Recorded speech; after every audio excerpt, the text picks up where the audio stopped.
Hello, everyone. I think it's time to start.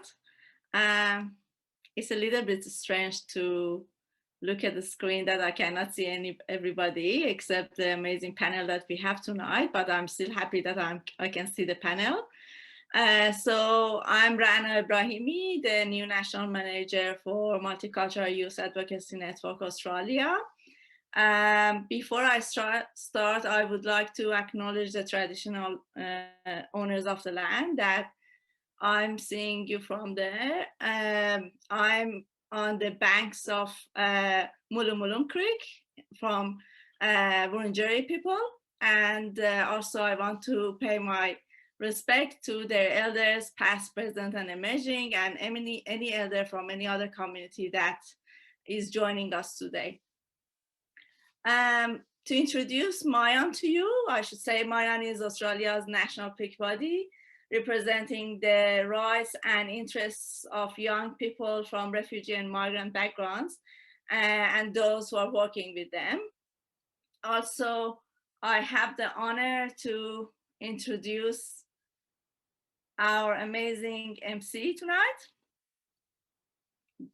Jahin Chen. Pronouncing she and her.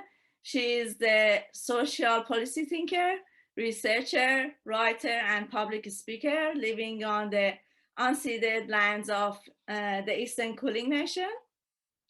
She lives and breathes sociology and is passionate about using intersectional and lived experience-led approaches in policymaking. As a second-generation Chinese-Australian immigrant, Jahin has worked in various advisory and advocacy roles across the multicultural and youth sectors, and currently representing MYAN Victoria and MYAN in Youth Ambassadors Network. It's really a happy time for us to have Jahin tonight. Also, I want to tell you we have two amazing people tonight with us who are not in a panel, but they just one of them just left us and one of them joined us. Swati is still with us tonight. She did a lot of things to prepare this panel. So I wanted to shout out a big thank you to her. And also to welcome our new youth leadership officer, Martika. She started the work with setting up this panel.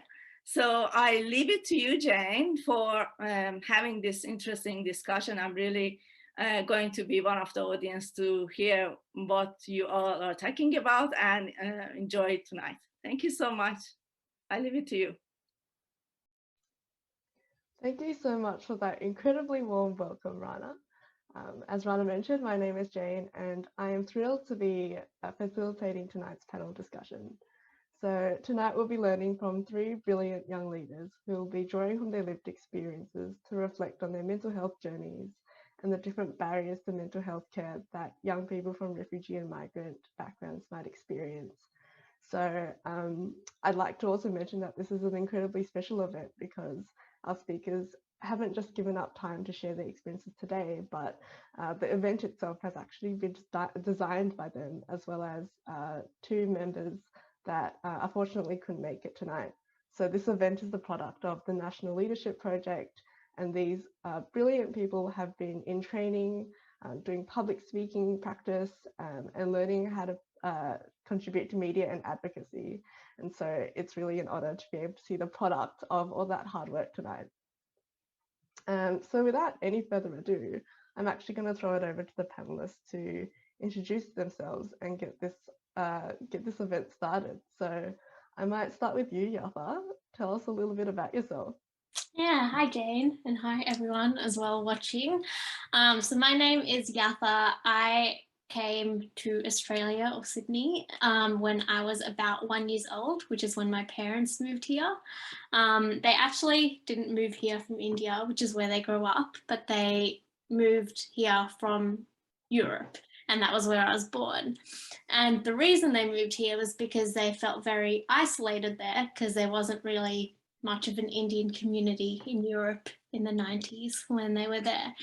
And so they came here because they had heard that, you know, there was a lot of Indians here. They heard it was very vibrant and very diverse, except as I think with a lot of us, as we started school, we learned that even though there might be a lot of multiculturalism, there are still a lot of issues when it comes to inclusion. And so it's those lived experience that really make up the backbone of all the advocacy and all the work that I do today, which is primarily focused on my experience being a young woman of colour.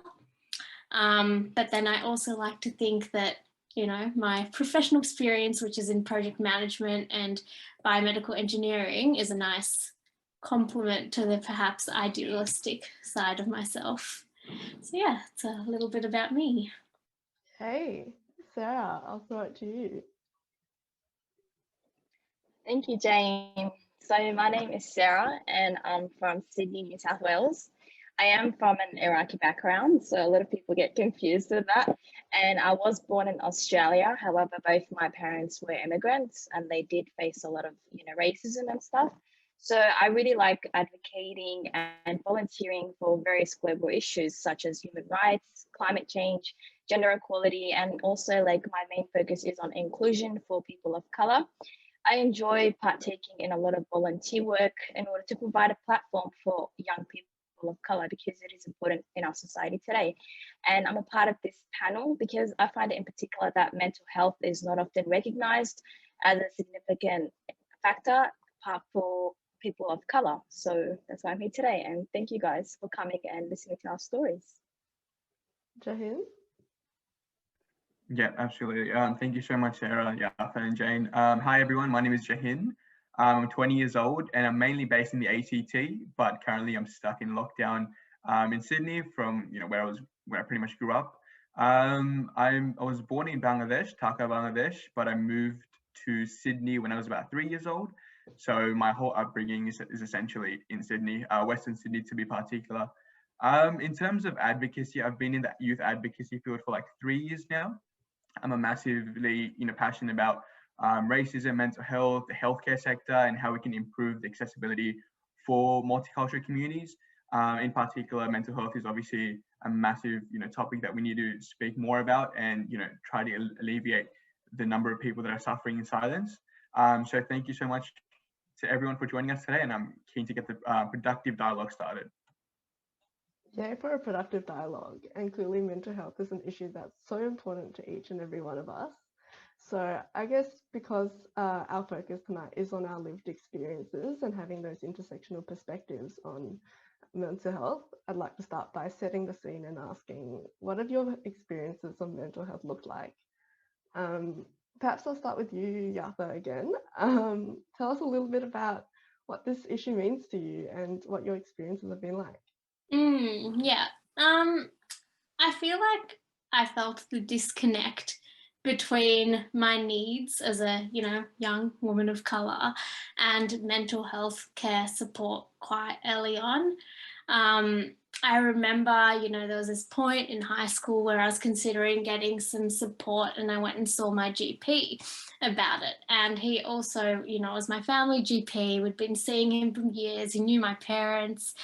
And his response, even though it was a well-meaning response, wasn't perhaps the help I needed, was that I should go talk to my parents about what I was feeling.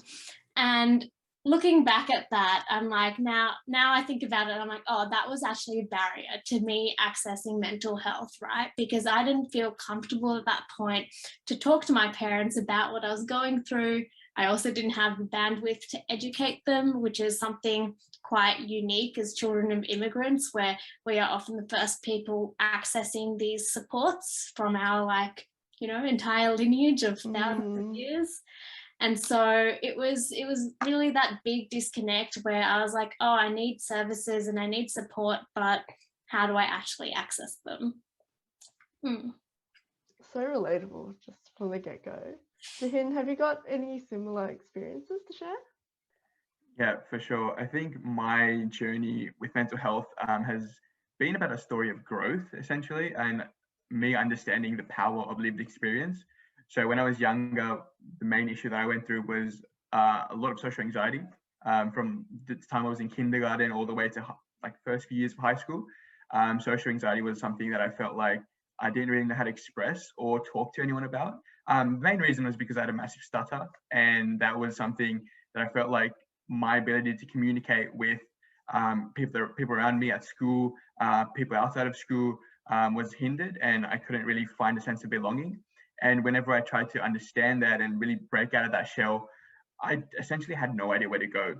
And the whole idea of mental health and, you know, seeing a psychologist, from what I would hear from people from my culture, from my community, was that if you went to see a psychologist, it essentially meant you're, you know, somewhat crazy. You know, that was the, you know, derogatory terms that were used for anybody trying to access help or just reach out for any sort of support. And as a young person of color growing up in a, you know, majorly white school, you don't really understand the gravitas of actually going out there and receiving help, because you feel like you're going to be isolated further than you already feel.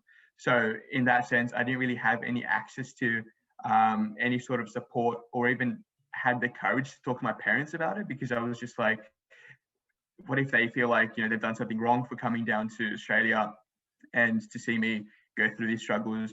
So obviously, you know, it took a lot of, you know, self-courage, a lot of self-talk, positive self-talk, and to move away from the negative self-talk. And yeah, so the experience has been, again, the story of growth, and one that I'm still continuing to learn from myself and the people around me as well. Sarah, what are your thoughts? Just going on with Jahin, he's absolutely correct. So with my journey with mental health, it was very much influenced by the lack of education and understanding by like my parents, my grandparents, a lot of people within my culture. And with that being said, that lack of education really affected me, because my experiences with mental health started from high school, and it was really to do with the education, the academics, like getting high marks, getting high grades, you know, the expectations of a high ATAR. With all that being said, there was this pressure that led to my stress, to depression, to being alone, and without having the support of your family or understanding why these, what is mental health, you know, you don't have that kind of support. So that was really important to me, the lack of support, lack of understanding by my elders, my parents, and all that. So yeah, and I think it's very important that we are here today to talk about these things. It's a really tricky conversation, and I think each of you have reflected on how tricky that conversation is, particularly with family and navigating those relationships. So I guess that kind of ties into this idea of your cultural background setting you apart, and that being the backdrop against which you're trying to work out this really difficult situation. Have you got any thoughts on how your cultural background in particular affects your mental health? Sarah, I might come back to you, because I know you've spoken about that in terms of your family already.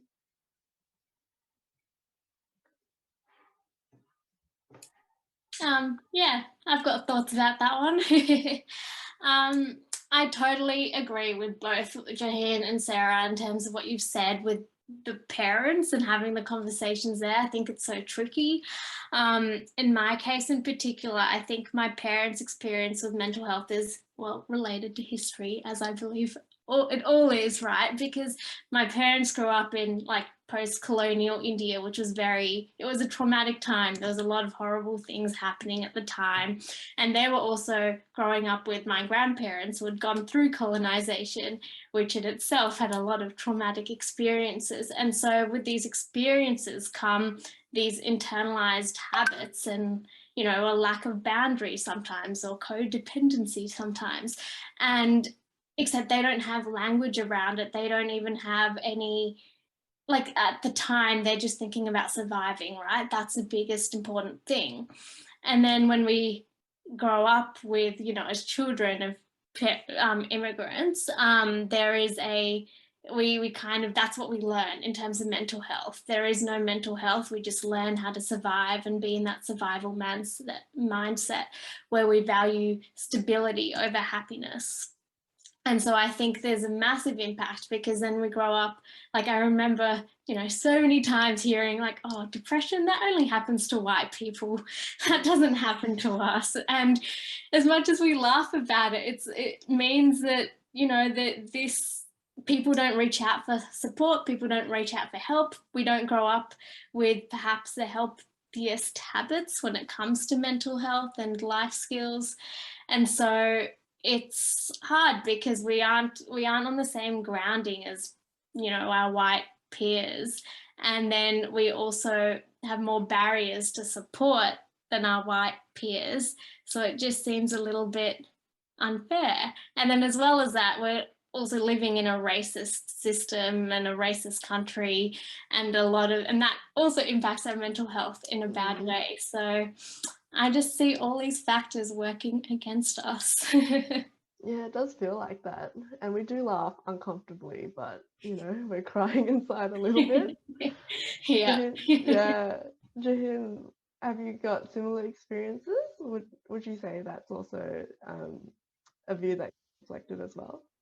Yeah, absolutely. I think what Yatha explained was something I think a lot of us young people of colour growing up in Australia would go through. I think the lack of education and the intergenerational gap is just a very toxic combination where you really can't access help because you just have these two barriers just standing there in front of you. And especially when, as a young person, you're just, you know, naturally going through those struggles of, you know, trying to find out who you are, your identity, the social dilemmas of growing up and all those things that come with being a teen and young person. So on top of that, not being able to access, you know, the fundamental right of access to, you know, support is just, you know, it's quite destructive. And even at school, and from my experiences growing up and learning about mental health, it was often, you know, structured in a very binary sense, where it was, you know, we'd learn about physical health, we'd learn about sexual health, we'd learn about mental health, but we'd learn about in a sense where it's like, you either have it or you don't.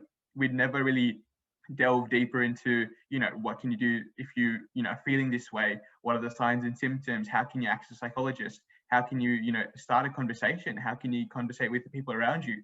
So I think there's always been a gap when it comes to mental health. And obviously, like Yatha said, for young people of color, it's always much more difficult because you've got, you know, those factors from home and also the cultural gap that exists. So I think it's been a massive learning curve. And again, one thing I'd always like to mention, it's still a continuous process that we need to improve as well.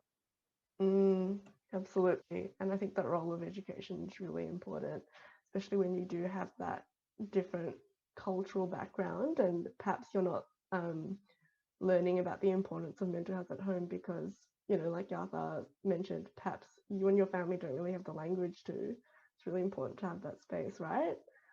I guess speaking of education as well, as Jahin, you've said, when you're a teenager and you're going through all these activities in your life, such as employment or education, that also is going to take a toll. So I'd love to hear also your thoughts on how those aspects of your lives have shaped your own experiences with mental health as well.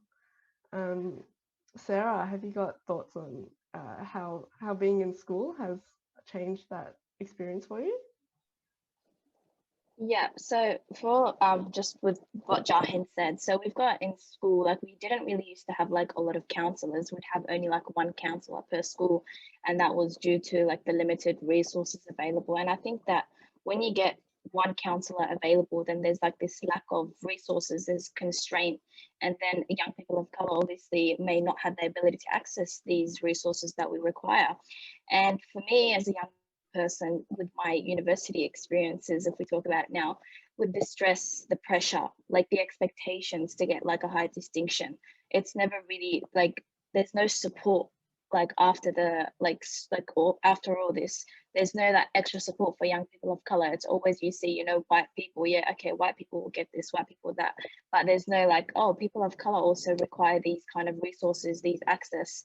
There's also a lack of academic and university financial pressures that also affect our mental health as well. You know, we can't pay for a lot of our courses, our fees, and that also puts a burden on our mental health as well, which is not really noted and talked about much. That really strong interplay between the educational system, you know, really can make a difference. Jahin and Yatha, do you feel like you can see the same pressures happening in terms of work as well? Yatha?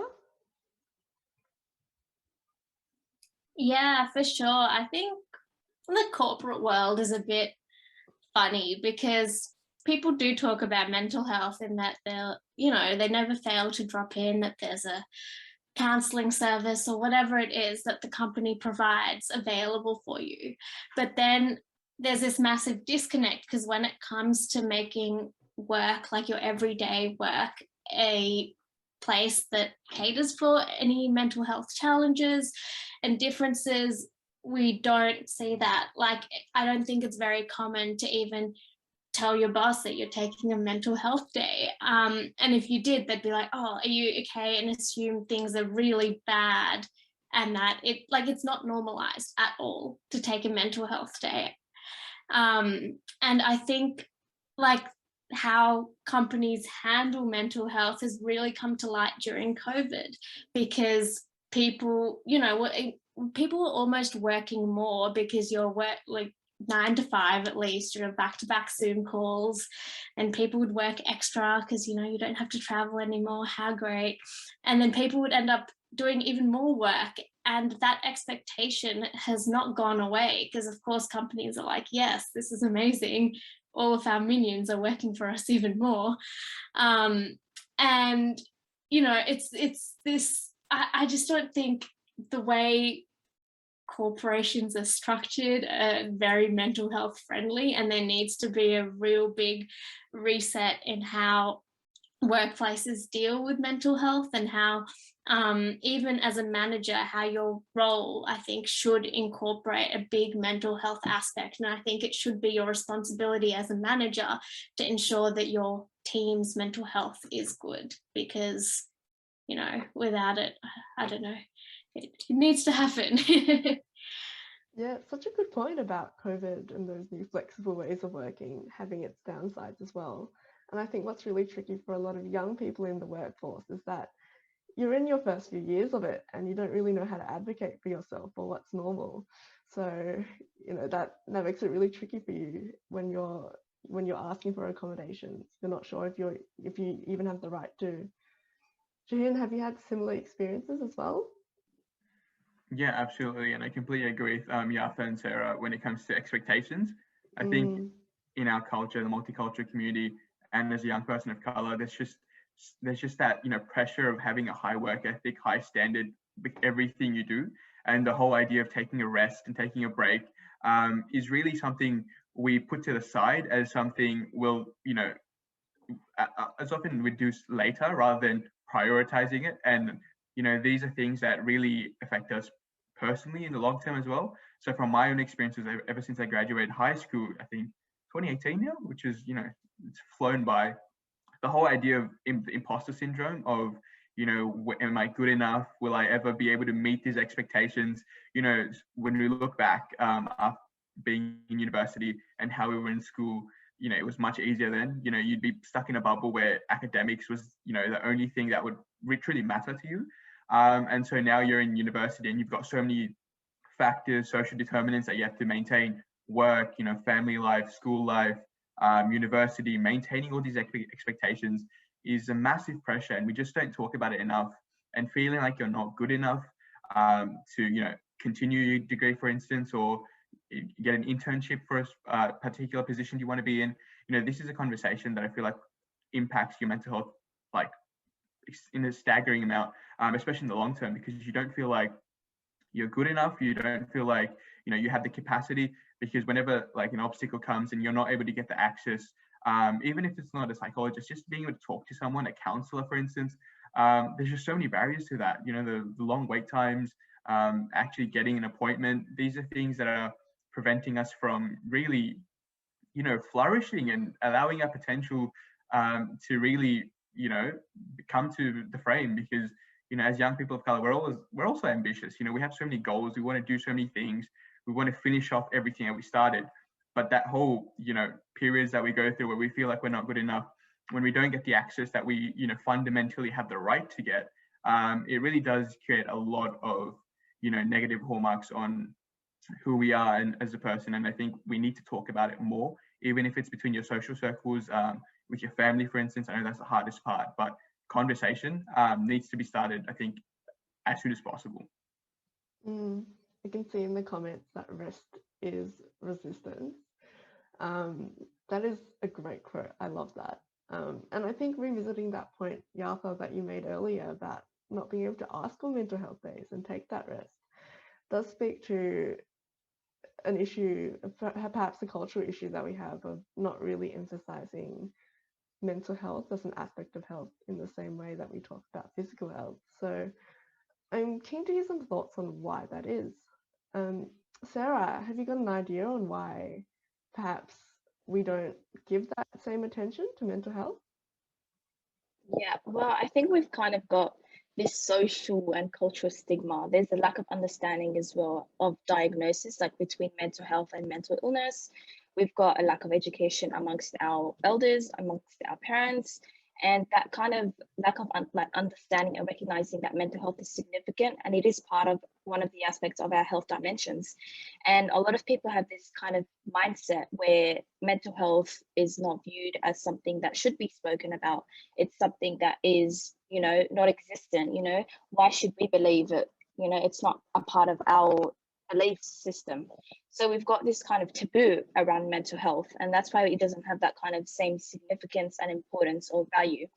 And there's also these kind of misconceptions about mental health, and that it's kind of like a personal weakness of ours, that a lot of people say, oh, when we see the statistics of a lot of males like committing suicide, we don't look at that. We mainly look at other genders, other different types of people. Why? Because men should not cry, or should not be this kind of loneliness. They should be masculine. We always forget about that. We're not putting those data and statistics in place. There's also this kind of culture of fear about mental health. We shouldn't be talking about it. It's not correct. It's not an illness. It's not a disease. And therefore we need to kind of break down these barriers about mental health issues. It's important that we talk about it to make sure that it is part of our aspects of health. So I think that it is important, because a lot of people think that, mental health is not a thing, we shouldn't talk about it. Like a lot of our culture, people within our culture state that. So that's why we are talking about it today, I guess. So doing our bit to help break that taboo. And I think it's really to break important. that stigma. Yeah, I think it's really quite important that you've brought up that point about people of different genders experiencing that pressure differently and facing stigma in different ways. I know the focus of our panel today is that intersectionality, and that kind of lens is really important to look at. Jahin, I wonder if that resonates with you, and whether you also have a sense of whether that has added to this perception that mental health isn't really important or an aspect of health. Absolutely, and I think Sarah articulated it perfectly. I think the whole idea of lack of education, and also the fact that, unfortunately, you can't really see mental health compared to physical illness or physical health. So I think that is something that has, prevented a lot of us from, receiving the treatment or the help that you really need. And also touching on another point that Sarah mentioned in terms of, men's mental health, for instance, again, something that's not really spoken about, and is, something I've experienced from, my father, for instance, the men in my communities, the whole idea that vulnerability or speaking out is weakness. It's been ingrained for so many decades, where, even if you, say something that you're not feeling well, or, you're at a mental state where you're exhausted, it's something that people deviate away from, especially men or young men, because it's a sign of weakness, where they feel like they're not going to be given enough importance or value, or, this whole, toxic culture of not being given the respect that that they need, for instance. And it's something that's been going on for decades. And even something when I was growing up that I would always see, you're not allowed to cry, you're not allowed to express that you're exhausted or facing mental health problems in that sense. So I think that is something, with lack of education and just that intergenerational gap, that has been continuing, and it's created so many barriers, because at the end of the day, if you can't take care of yourself, you can't take care of anyone else. And your health should be priority, in the sense that you're taking the rest and recovery that you require. And even in the sense where you give out advice. I know a lot of people in my community, they give out such, phenomenal advice about, taking a rest, how to navigate through a problem or, an issue that they're going through, but they never take it themselves. They never practice what they preach because they're afraid. They have those ingrained insecurities on what would happen if they do take that help. So I think that's a culture that we need to really deviate away from and change from the ground up, because again, people are suffering in silence. It's a collective struggle that we're going through, and it's something that needs to be addressed because like Sarah mentioned, again, there's so many suicides that are happening behind the scenes that are not coming for instance into the news or the media, because those families don't want the information to go out, because again, they see it as a sign of embarrassment or something they don't want to be known for, but they're suffering, and it's something we need to have productive and constructive dialogues on, whether that be through our community, our families, but also the decision makers around Australia in as a whole. Yeah, I'm definitely hearing a lot that it's the silence that's the real issue here, not being able to speak about these issues. And I think it's really interesting as well that you've raised that, even for people who feel like they recognize that rest and recovery is important and they kind of preach it openly to others, they're not able to practice it themselves still. Yatha, I don't know, is that also something that you think is what you've observed, or are there other factors at play here?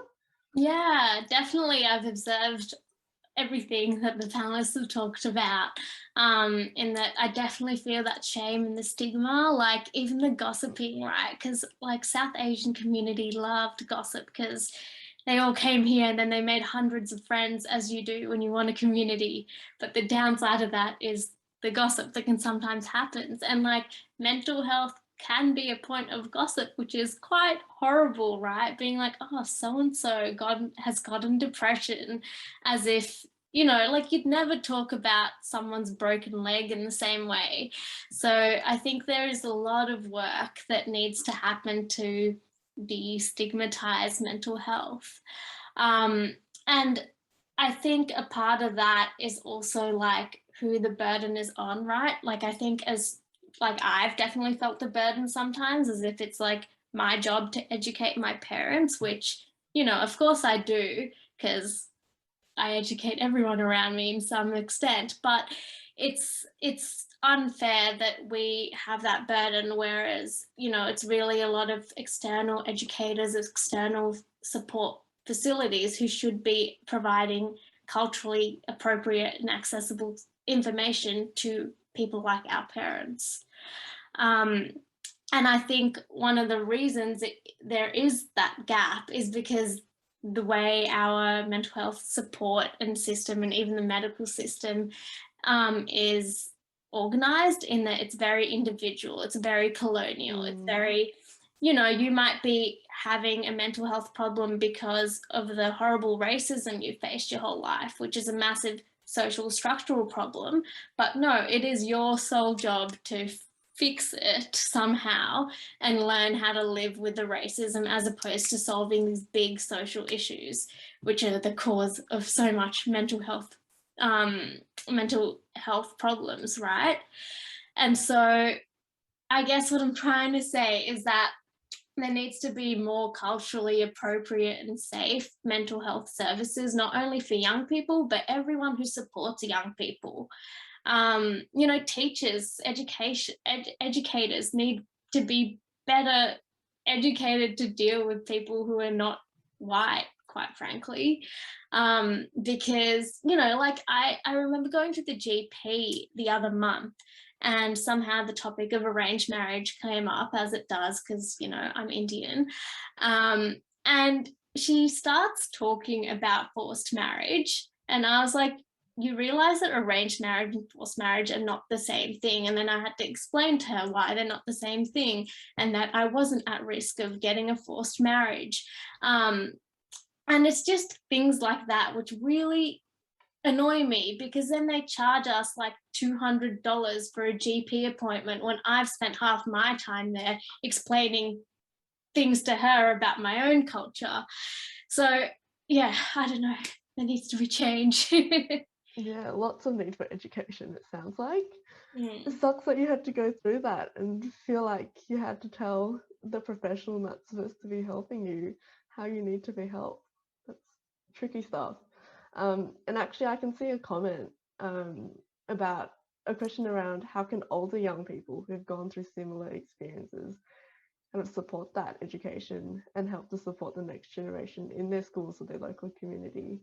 So I'm keen to your thoughts on each of your thoughts on that, because I know, you know, each of you are here talking about it now, and perhaps there is a role that we can play in supporting people who are kind of coming up after us through the school system, going through those same pressures, same academic standards, and that work culture as well.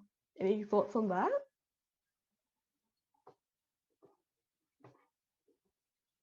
Jahin, maybe I'll dub you in. Sorry, what was the question again? So a question around how can older young people who've gone through similar experiences like the ones you've shared support and educate the next generation in their high schools or their local community? Yeah, I think it just comes down to having a dialogue. You know, I mean, it's a traditional mindset, but the older you get, the more wisdom that you have through lived experience.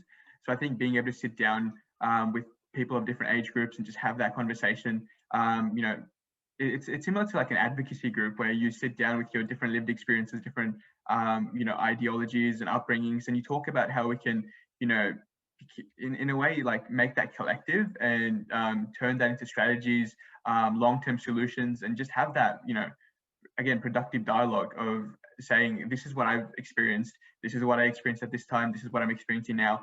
How can we, you know, bridge those together and really create a solution that's not only practical, but something that we can take, you know, to the decision makers in our local community, for instance, or state community, and just, you know, advocate for that. I think having diverse opinions is a strength. You know, it's not a weakness, because obviously there's an intergenerational gap. There's obviously different experiences, different, you know, time frames that we've been through. But at the end of the day, we're all human beings. We all have fundamental struggles that we go through.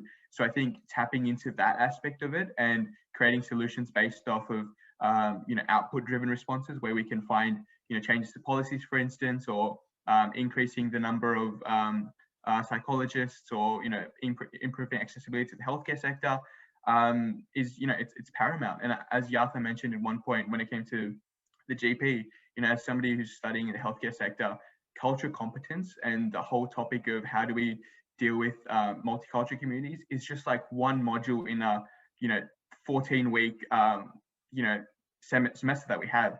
So it's not really, you know, delved into as much as it should be. And I think, again, when it comes to education and changing the curriculum, changing how courses are run for, again, healthcare professionals, for instance, we need to have a dialogue and really, you know, advocate for change in that sense, because it's not given enough importance.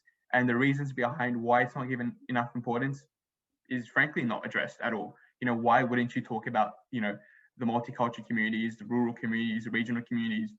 You know, these are people that are accessing, you know, these needs as well. And again, I think in greater degree, they need to access more than someone living in, you know, Metro Sydney, for instance. You know, they don't have as much resources as somebody, you know, in the CBD, for instance, will have. So again, a dialogue needs to be had between the different groups of people, and yeah, productive dialogue.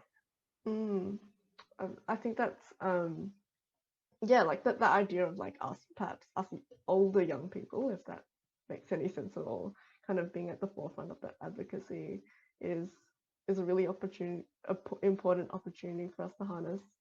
And I'm just going to quote a comment again: this opportunity for dialogue for young people to make it a collective conversation needs to be resourced, which, like, you know, put your hands together for that. That's such a great point.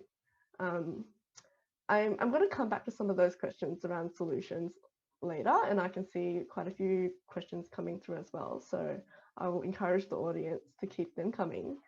But I want to revisit that question around silence and education again, and touch a little bit on the difference between mental health and mental illness as well, because I know that's a question that I've personally had in the past, and not really understanding the difference. And I wonder if that's also a barrier to accessing healthcare. So I might start with you, Sarah. What do you think the difference is between mental health and mental illness? Well, for me, this question kind of gets like a bit confusing. It's a bit hard to like answer because at school we're only really taught about, mental health, like not the mental illness as well. And so I actually sometimes do not really know until I search up and see what the differences mean. And so with this being said, you've got this poor understanding and therefore poor diagnosis. So it's really important to kind of be educated like since high school or, since primary school to be educated about the difference between mental health and mental illness, because that way that limits us. It puts a barrier to accessing different types of resources like for us, it's very hard. And just having a clarity between these two are very important. So I think service providers really need to put it out there, like the difference, and particularly for people of color, like if we cannot differentiate it, then how do we expect our elders, our parents, other people within our communities to actually understand it, to get diagnosed for the correct treatment? So just that lack of understanding needs to be, there needs to be some sort of intervention to allow for better solutions for it. What do you think that intervention could look like? It could be through like educating through social media platforms or through, school, through universities, making sure there's like a focus on mental health and mental illness, defining them appropriately as well. There's just that lack of definition between the two words. So I think that's very important. And it gets confusing, sometimes without understanding the two words, then there's this, like, I'm not sure which treatment to get, like, who do I go to? Who do I ask? So we need to make sure there's better solutions for that. Yeah, so have you got thoughts there as well on the difference and how we can clarify it? Yeah, I definitely agree that they're very interchangeably used almost, which is a massive issue because the way you go about looking after your mental health versus a mental illness is very different, because a mental health, everyone has that, right? It's just like general health, your mental well-being. Whereas mental illness it's a condition, it's a diagnosis. However, if you're interchangeably using them, that means that you're saying, okay, let's just have a bubble bath and put a face mask on and you'll be all good. When of course that isn't treatment and that isn't a diagnosis.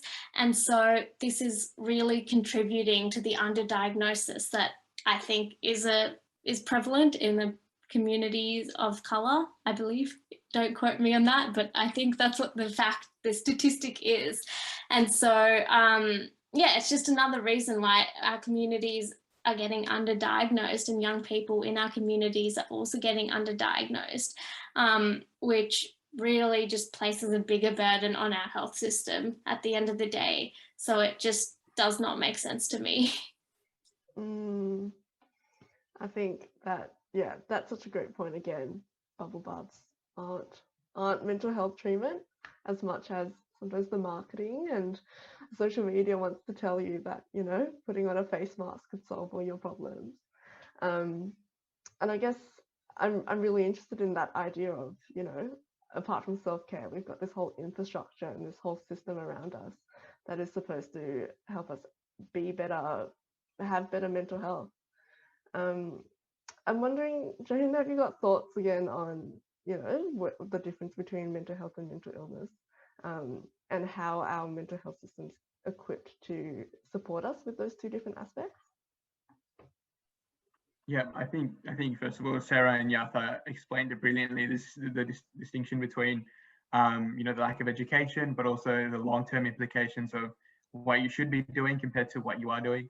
Like you mentioned, in terms of like health infrastructures, I think Sarah touched upon this as well. We need changes to the curriculum. We need changes to the education system where they actively create like a continuous, appearance of mental health, not just having, like a workshop here and there where, especially when I was at school, there was like a workshop at the end of the term, for instance, where everybody's just, their main focus is just the holidays, going home, but then, they're having a workshop at school where they're not paying much attention to, given enough importance. And if you have something that's very, infrequent, it doesn't really give you enough time to actually learn. So I think changes in the education system where it's continuous, there's some sort of, maybe not a subject, but some sort of, intertwined, workshop where it's like happens every week, or there's a conversation happening every week, even if it's before school, 15 minutes before classes start, asking about mental health, talking about it, allowing people to, talk about it freely in the classroom environment as well. Even in the workplace, for instance, and university, instead of just seeing, a one Are You Okay Day workshop once a year, having something that's continuous and really, reaffirms the status of the importance of mental health and how we can openly discuss it, I think is paramount. Because again, if it's not frequent, if it's not regular, you don't put much importance in it. As much as the KPIs and, all these factors that are important in the workplace, you need to also focus on yourself and taking care of yourself and how it affects your colleagues, for instance, your home environment, your school, your social settings. So I think, again, there needs to be changes in the education system first and foremost, and, having those, just irregular, tokenistic things here and there isn't, doing anyone good, to be honest. So you would say that our current mental health care system as it is often very, one-offs, lots of small things here and there? Yeah, for sure. I think more needs to be done. More focus needs to be put onto changing it and, really improving it as a whole in a holistic sense. Absolutely. Yatha, do you think our mental health system at the moment is appropriately supporting young people of colour? No. Well, leave it at that. But yeah, I think there's a very strong focus on treatment as opposed to prevention, and this perhaps might be to do with the pharmaceutical industry. It might not be, in that they make a lot of money, but I think it's also about, like, I remember when I was on my youth council in my local area group in high school, and we advocated for ages to have a youth centre open up so that there'd be somewhere for young people to go and interact and engage and be engaged in a community and not be out on the streets doing whatever young hooligans get up to. And we got a youth centre, which was awesome. But then a few months later, the youth centre got closed down and it got replaced with a headspace. And it was sad. It was really sad to see that, these preventative measures of, not measures, this preventative support for mental health was being replaced by a treatment centre, which, and I think Headspace is great and they do great stuff, and there is definitely a need for more Headspace and more support that provides young people with treatment. But I think we also need to have that support of preventative measures, support of like psychosocial supports for young people so that we can be engaged from the get-go. And so that there isn't like this big gap with young people who almost aren't picked up early enough on that journey of mental health getting worse. It's almost like you need to get your mental health bad enough to get that support, and you can't get it if it's like a little bit wobbly, which is also not a very logical way to go about supporting people's mental health journeys, because it could be a lot easier for us if we were all supported at a much earlier, younger stage. And I think another big one is the cost for young people. I think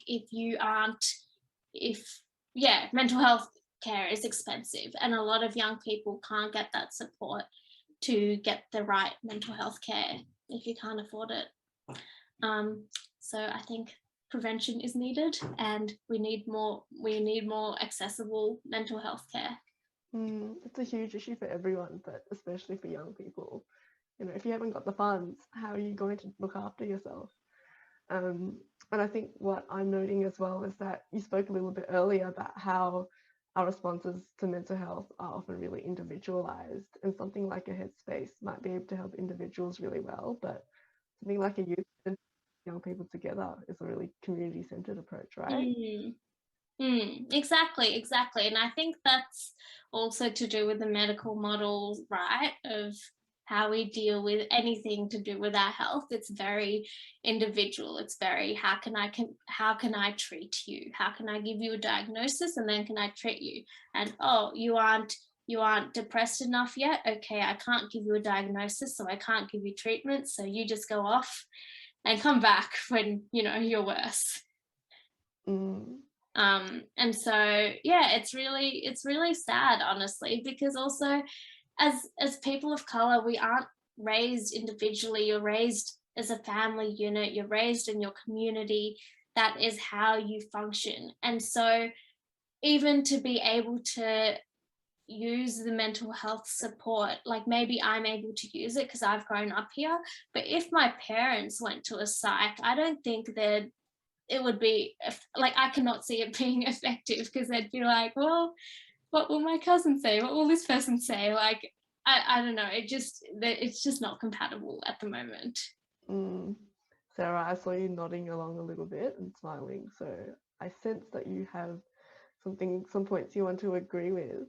What are your thoughts on our mental health care system and how well it's doing for young people like us? Yeah, I definitely agree with Yatha and Jahin. It's a definite no, because we can also see this like through our education system and the curriculum, because there's this sort of internalized pressure. Whereas, like, for one of my experiences, it was with high school, and it was like, you got to get a good ATAR, you got to get a high ATAR to get into university. You're never going to make it if you don't get a high ATAR or if you fail. And that was like totally the opposite. And that was said by like principals, by teachers, and that pressure, like, put a lot of anxiety on us students, and like it was really bad. And a lot of us thought that, you know what, if we don't make the cut, then we're never going to get into university. Whereas we need to be told more that there are different pathways, there are different opportunities. There shouldn't be that strong pressure on you got to pass or you got to make the cut to get into university.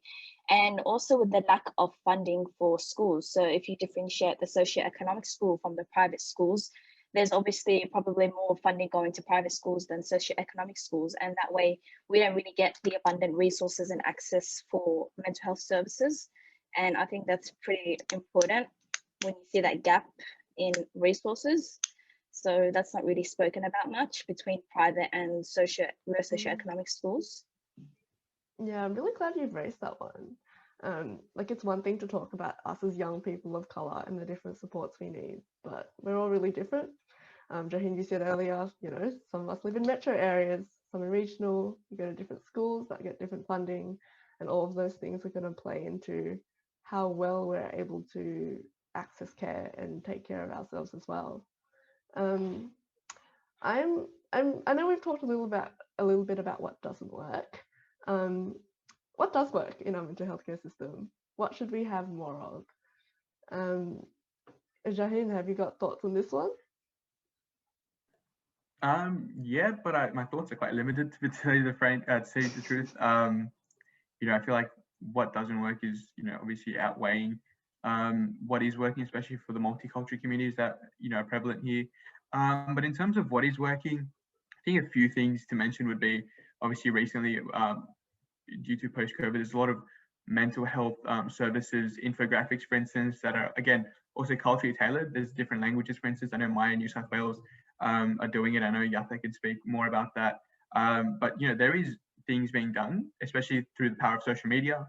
There's a lot of, you know, different languages, culturally tailored information being, you know, propagated, and, you know, young people are seeing, you know, what is happening, and those, you know, informations, you know, is being, you know, spread out. And I think that is important, because at the end of the day, we spend so much time on social media for, you know, whatever reason. So just being able to see that, and even sharing that with our family members, or, you know, the community groups that we're in, it really does, you know, help, especially to, you know, how do I word this, wade out the misinformation that's found in a lot of community group chats, which I feel like a lot of young people would be seeing if they're part of these group chats. So just being able to share culturally tailored and culturally specific information, I think that is working. And I know through a few roundtables that the Department of Health is trying to foster that in some sort of way. But again, it waits to be seen if it is effective and if they are putting enough investment and time into that. But yeah, I feel like Yatha and Sarah can speak more about that. Yatha, did you want to jump in next? Yeah, sure. Yeah, I think those infographics are great. And I think Jahin was referencing MYAN New South Wales, who at the beginning of COVID got some of the youth ambassadors to even translate into their own languages around the restrictions and what was happening, because it was confusing and it's still confusing. So nothing has really changed there. I think solutions that I've seen working really well have focused on decolonizing mental health. That's through community, and I've really liked those solutions. Some examples include like some Instagram pages. I know Brown Girl Therapy is one that I follow that I love. It's by she's from Canada, I think, but she's also similar to us, a child of migrant parents. And she focuses on how the mental health challenges for young people who are children of migrants is actually very different to, the mainstream. And I think that page has been so good because it's not only like great information from someone who, I think she's studying psychology, or she's studying in the mental health space, but it's also a community of people who relate to the same challenges, relate to the same issues that I haven't been able to really find in the mental health discourse, at least in Australia, that I see. Another awesome space, and actually I've been a part of quite a few awesome spaces which are generally full of young people who are similar to me, or other demographics that are similar to me, where we can talk about our experiences. And I know We're the Mainstream is another awesome organisation that's specifically for Black, Indigenous and women of colour. And so I've been to one of their events, and that was another lovely place where everyone, not only talks about the challenges, but also all the healing that comes with it, I think is a solution of its own. So I think community solutions and community spaces do not get enough praise for how powerful they are. And to be honest, that is how, when we think about back, my grandparents, my great-grandparents, they didn't have psychologists, but they still had to maintain their mental health, right? And although they might not have had the languages, they had community spaces to come together and be a community and solve challenges together. And so I think we need to not revert, but we need to innovate how we do mental health in the Western world, and take a page out of the book of, Indigenous practice and older community practices, because I think there's so much out there beyond Western medicine that we could be doing that would be far more culturally appropriate and safe and effective. You're so right there. And again, I can see in the chat there's a point that's been made about how our mental health support system is at the moment based on Western research, therapy, all these approaches that just don't take into account non-Western methods of supporting young people. So you've got some great support there on your views. Sarah, have you got thoughts on what's worked for you in our mental health care system, and what role social media has perhaps played in that? Yeah, so it's very important because it's mainly through advocacy and kind of like voice, having a dialogue, that's like really important. And I think that's kind of working. It's just like us today, with the webinar, giving our experiences, telling our stories. That's kind of important because it puts out awareness for people to like understand our stories, our experiences, people of color. I think through social media platforms, there has been quite like a larger audience. A lot of people are accessing, TikTok, accessing Facebook, accessing Instagram, YouTube. So these are pretty good popular social media accounts for people to follow and listen and get different experiences, views. Also providing like workshops. So there are a few workshops that have been pretty useful in the past. So I attended like a Reach Out and Beyond Blue workshop that was pretty useful for mental health as well. So that was very interesting. There are also some of the organizations like Beyond Blue and Reach Out that are slowly tailoring like resources for young people of color. There are a few videos that are going to be coming up soon because I'm a part of some of the reach out organization surveying that I'm doing. So that's pretty interesting as well. Yeah, it sounds like there's really a lot out there and that we're really leveraging social media really well. I'm not on TikTok personally, but I'd love to see what kind of mental health care is out there on TikTok. And I want to come back to this idea, Yatha, that you brought up about community spaces through these digital platforms, because we've had a comment about how safe spaces for young people to just hang out and study, for example, are just so important and are really conducive to better wellbeing outcomes. So we've got all these online spaces that have been able to kind of serve that purpose, but obviously there's probably still a need for those physical spaces. I wonder if any of you have thoughts on how organizations can structure themselves so that they do have those spaces available for young people to meet. Yatha, have you got thoughts on that one? How can we create more physical spaces for community? I think when doing anything for young people, you need to make sure young people are included in the decision making and are empowered to make those decisions. So if you're making a space for young people, make sure young people are there, like designing the space, putting in their ideas, making the ideas come to life. Because the worst thing, and I've seen this happen before, is where you design a space and be like, here, great, here's a room for you all. And it's got like, I don't know, hashtags from Facebook everywhere when we're all on TikTok and Instagram now. And we're like, who is this for? Oh, this is not for me. I didn't design this. And so, yeah, I think you need to put young people in those decisions. And this flows on to any decision, and small and big, whether you're making a mental health program for young people, making a space, when you're deciding on policy. Shout out to those decision makers. Include us in these decisions, because like right now they're not effective, if I'm honest, and the reason for that is because young people have not been included. So I think that's my biggest piece of advice. Yeah, I can say to any service providers or people in the sector in the room, we can tell if you're making up hashtags and they're not really from a young person's perspective.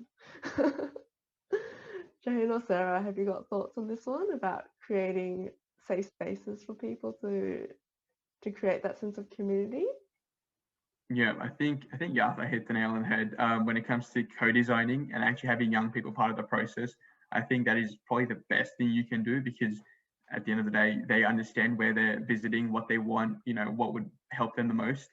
And I think it would allow us to deviate away from the whole idea of, one shoe size fits all, because again, we have such diverse lived experiences, diverse needs, upbringings, cultures. So being able to bring that into the conversation and really say, hey, this is what I need. This is what you're doing right now isn't helping us at all.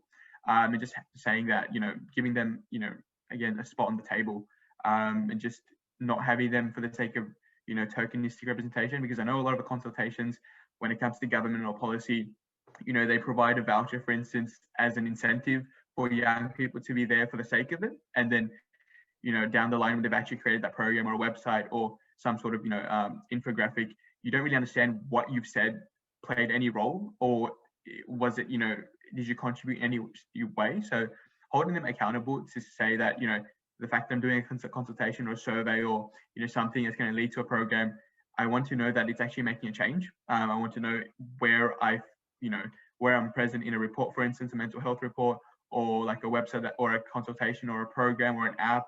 I want to know that what I've said has actually been acknowledged and not, just there for the sake of, creating that process and not, having any output or an outcome in that sense. So again, I think Yatha explained it very well, just having co-design, having young people part of the process, because at the end of the day, you're creating for them. So why not have them in the process? It's a really good one. And I guess that really is like the principle that really has to underpin any kind of solution we have to the myriad problems that we might have identified in the mental health care system. I guess I do want to make sure we move towards a bit of a hopeful note. So be nice to have a chat about what we think a good solution might be, or what the dream solution might be to some of these challenges. Sarah, what do you dream of in terms of the mental health care system? My biggest dream would probably to be like allow service providers to like provide, you know, free mental health services for young people, to make sure that we are given opportunity to advocate, to connect, and to discuss. It's important for like us to be a part of policy and decision making and legislation and all that stuff, because you know it's our voices, it's our experiences. Like we should be the ones to tell them. We should be the ones to be involved in these discussions, in these decision making. I think that's pretty important. So Yeah, absolutely. Free mental health care and let us in the room. Jahin, would you echo that? Oh, absolutely. You know, free mental health care is, you know, at the top. But also, I think something that I would advocate for is to have cultural competence as a priority all across the board. So not not only for healthcare professionals, but also for communities. You know, people studying to be in the healthcare department.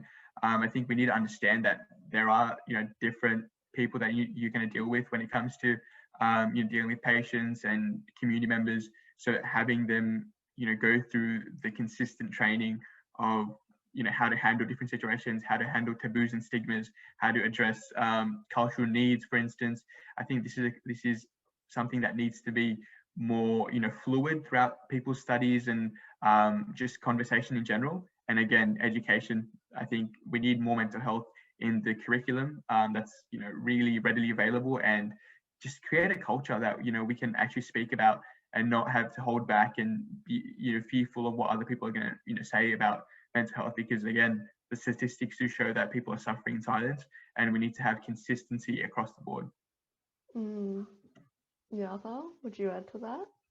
Yeah, I totally agree with, you know, including young people in decisions.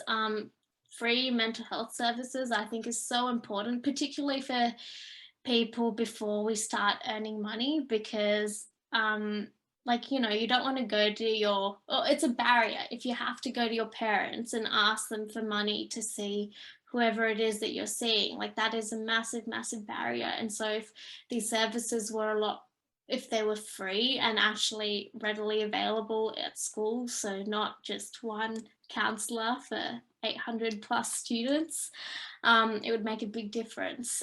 And I think another thing is we need more funding in the community space and the prevention. When I say community space, I not only mean for people of colour, but also for young people. I don't think there's enough support really for young people. There isn't enough support in those spaces like we talked about before, those safe spaces. There needs to be more opportunity for young people to be engaged in their local communities. And I mean, for me, this is low hanging fruit. Like if an easier way to deal with any sort of health problem is prevention and through building stronger communities. And so that is what we should spend our money in at the government. Yeah, definitely true. I think it's one thing to talk about, you know, the different kind of treatments available and all the kind of responses that we need to invest in. But if we can, rather than respond, just intervene really early and make sure we have a culture that supports mental health in the first place, that would ease a lot of those constraints and those issues. I'm going to turn a little bit now to questions, Q&A. And Sarah, I think you might have some thoughts on this one. Do you feel like if there were simply more psychologists and counsellors of colour for young people from migrant and refugee backgrounds, that you would feel more understood? yeah, definitely. I think that's like a pretty important point. Like just having people that you can relate to, that's really important. For me, like at school, there wasn't really like a psychologist or a counselor that I could relate to and like would understand my experiences, because obviously people from different cultural backgrounds will have a different experience and expectation and ideas about mental health. Whereas if you go to talk to a counselor who's not from like a different cultural background, it's a bit difficult to talk to and open up to. So definitely think that if we did have that, it would be much easier to talk to them. So 100%. And I think that also is, you know, a great point that also speaks to Jahin's earlier comment about cultural competency being critical to that mental health support. And if you come from a background where you're very used to navigating those different cultures, then you're going to have that as a life skill that you can also share with others, I'd imagine. Have you got thoughts on this one, Jahin?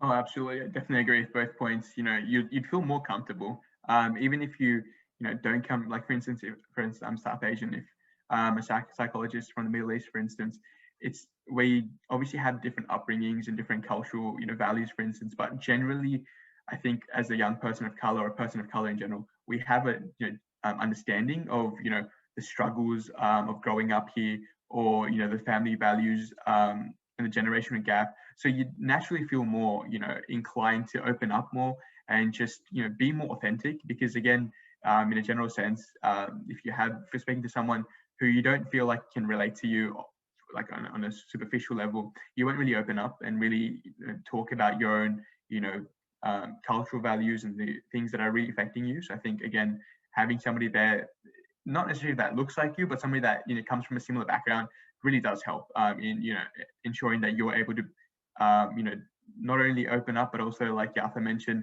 not to have an underdiagnosis, to actually accurately measure what's happening and how we can move forward with solutions and treatment. Just having that different frame of reference, right? Yatha, you got thoughts on that one? Yeah, for sure. I agree with what's been said.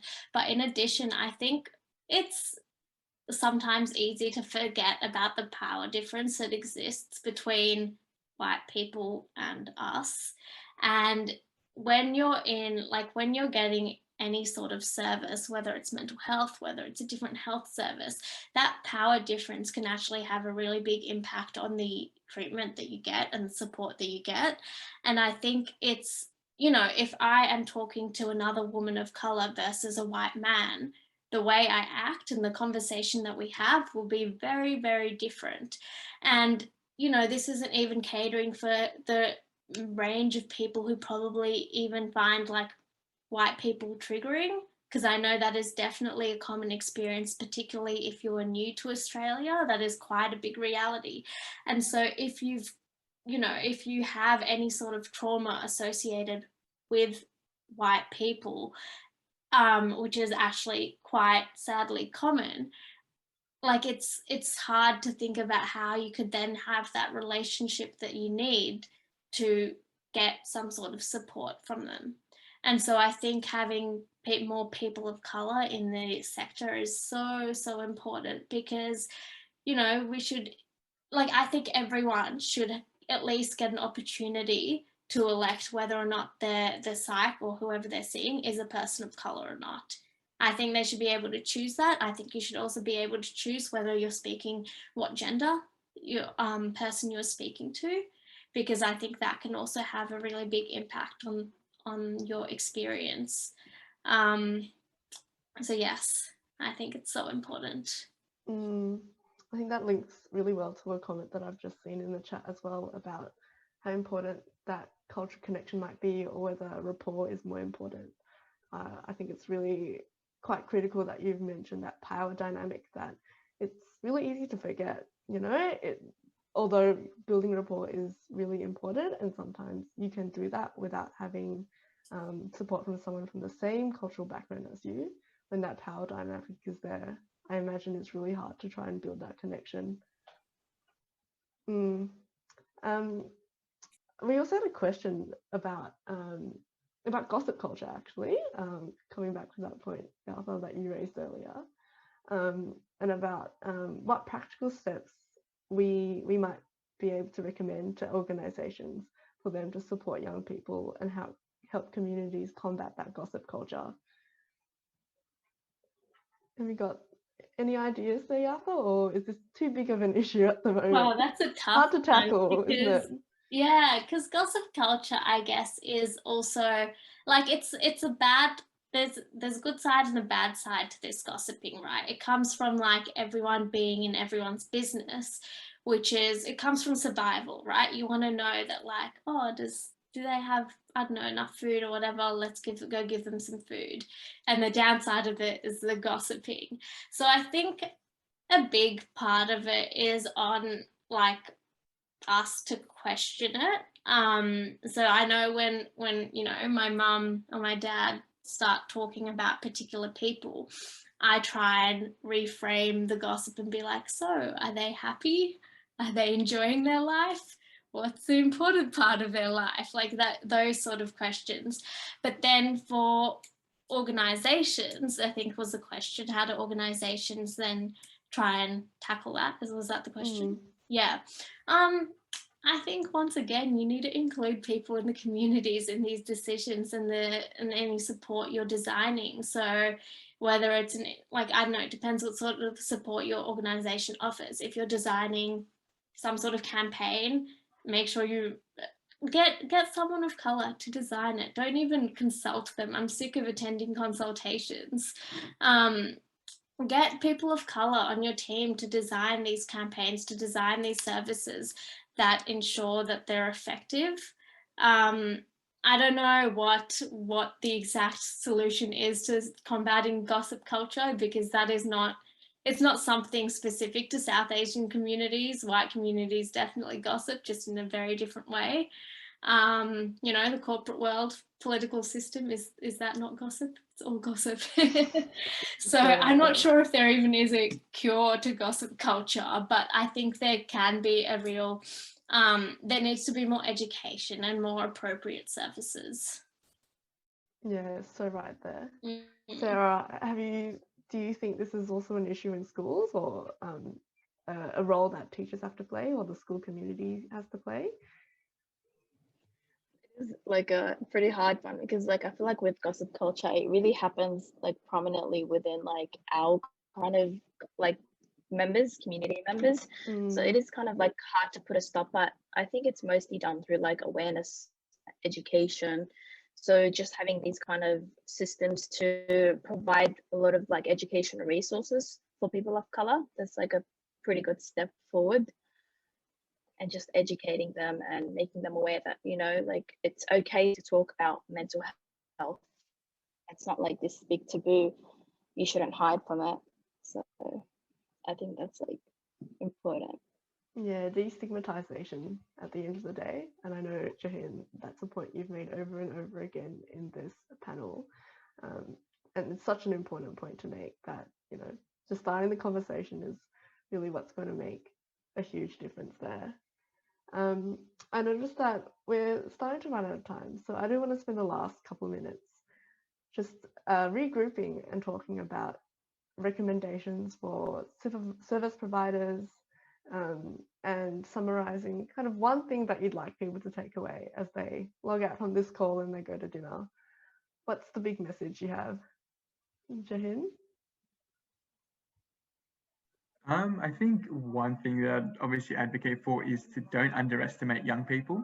I think we have the capacity, not only through our lived experience, but also through our diversity. You know, one thing I've heard time and time again is that your diversity is your superpower.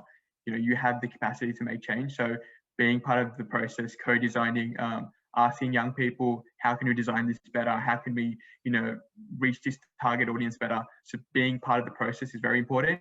And then again, you know, like I mentioned, something as an aspiring healthcare professional, culture competency, you know, we need more, again, like Sarah mentioned, awareness, education, that there are people from diverse backgrounds and we need to address them appropriately. So I think, again, having that cultural conversation, training, you know, restructuring how education is based around culture, I think is paramount, especially, you know, the ever-changing climate that we're in right now. Sarah, what's your one big takeaway? My one big takeaway would probably be to like listen to young people of color, you know, give us the opportunity to tell, give us the opportunity to like have this platform to give our stories, you know, to provide us with, you know, a lot of resources, to provide us with funding. I think that's like a really important aspect. And one of the most vital aspects would probably be cultural competence. If you don't have this cultural competence aspect, then it's going to be hard to make connections and build rapport with each other. Absolutely. How about you, Yatha? What's your big recommendation?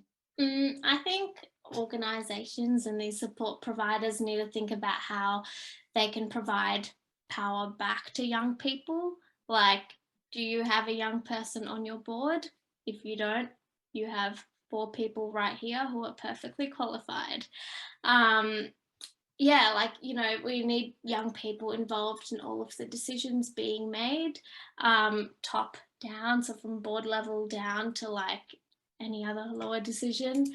And we need also just a lot more power to young people in terms of our mental health, and the way you empower young people is by providing them access to support and services.